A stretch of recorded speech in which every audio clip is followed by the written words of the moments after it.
چاہوں گا کہ یقیناً جو مسلمان اور مومن ہوتا ہے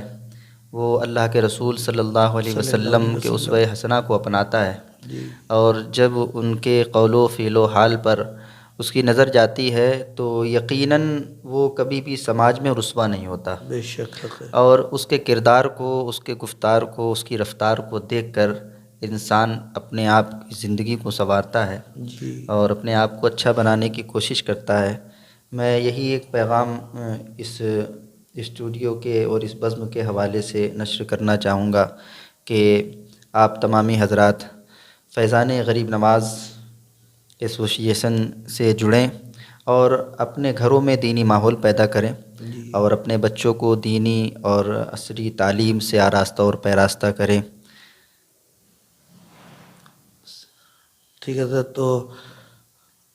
آپ ہمارے اسٹوڈیو میں تشریف لائے، آپ کا بہت بہت استقبال، اور آپ کی جو ادبی ملی دینی خدمات ہیں اس کے اعتراف میں ہم آپ کو اپنے ایسوسی ایشن فیضان غریب نواز ایسوسی ایشن اور اس کی ادبی یونٹ بزم نعت و ادب کی جانب سے سرٹیفکیٹ دے کے اعزاز سے نوازنا چاہیں گے، قبول کریے گا۔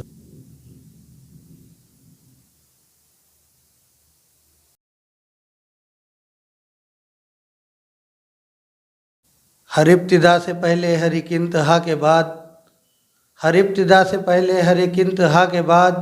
ذات نبی بلند ہے ذات خدا کے بعد، اور دنیا میں احترام کے قابل ہیں جتنے لوگ، دنیا میں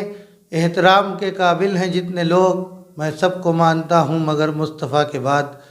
تو حضرات، آج آپ نے ایک عظیم شخصیت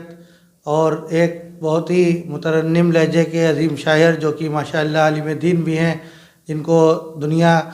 حضرت علامہ مولانا قاری اقبال بیگ صاحب قبلہ قادری کے نام سے جانتی اور پہچانتی ہے، ان سے آپ نے ملاقات کی، ان کی حیات و خدمات کے بارے میں، ان کے بارے میں جانا، اور ان سے ماشاءاللہ سے ایک بہت ہی شاندار نعتیہ کلام اور منقبت بھی سماعت فرمائی۔ اسی طرح سے ہم آپ کی ملاقات